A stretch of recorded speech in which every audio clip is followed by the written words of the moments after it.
I feel good, you look great, I like you, I can't wait. A first time, a first date, you're so fine, I'm so late. You sip wine, I drink straight. Okay, ayun, isang magandang araw ulit dyan. Sa lahat ng mga kadiway natin dyan, especially dun sa mga beginners. Ayan, meron tayong basic tutorial dito mga kadiway, isang mabilisan lang. Ayan, papakita ko sa inyo.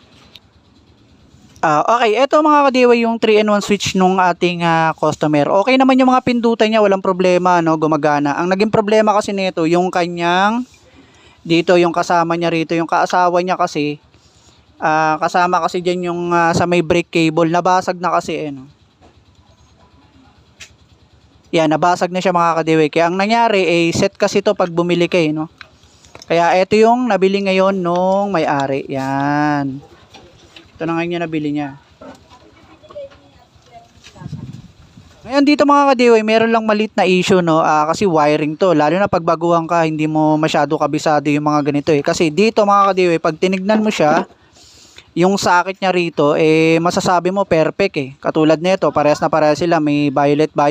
At ayan, yung nabili niya mga kadiway, no, parehas naman, may violet. Pag tinignan mo tong sakit niya, parehas na parehas din yung color coding dito sa kabila. Ayan, oh. Tignan nyo.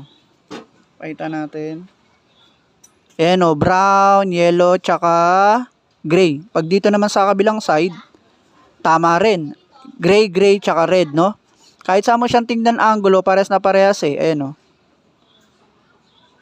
Yan, di ba? Parehas din, brown tsaka white, parehas din. Tapos dito sa side na to, yan oh. Carbon copy yung kanyang wire color, no? Pero dito may problema mga ka-DIY. Hindi kasi porke parehas yung color coding, parehas na talaga sila ng pagkakagawa. Katulad nito, ikakabit ko na to etong bago. Yan, etong bago, ilalagay na natin dito.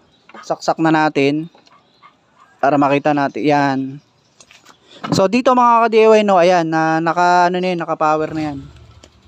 Okay naman yung busina. Yan, tapos sa headlight okay din naman yan eh.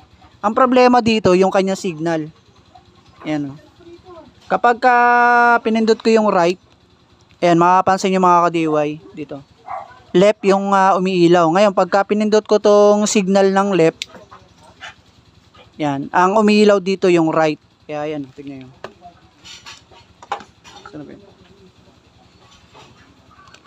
So ibig sabihin na mga ka-DIY, merong mali or may baliktad dito mga ka-DIY.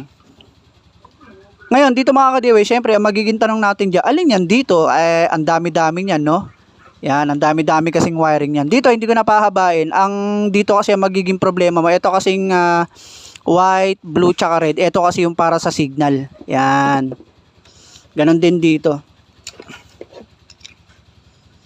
Yan, ang signal niya dyan, yan lang yung pakikialam mo yung tatlo na yan para sa left and right. Okay, dito, yan, even though pareha sila, di ba, pag tinignan mo, yan. Ang babalik na rin natin dito mga ka-DIY ay etong blue at white. Blue at white, kasi etong red, eto yung para sa ano yan sa flasher relay yan. Okay, so babalik na rin natin dito, blue tsaka white. Even though pareha sila oh. Pero kailangan baliktarin natin to. So ayan, babaliktarin ko na isang mabilis.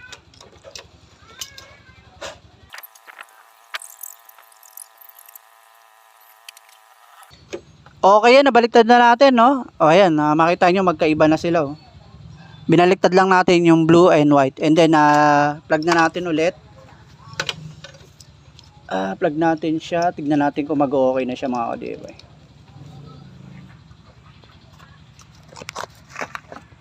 So ayan, tignan natin. Right, punta tayo sa right. Yun, okay na mga ka-DIY, right na yung sa signal panel niya. Tapos pag nilip, yan, okay naman yung busina nito.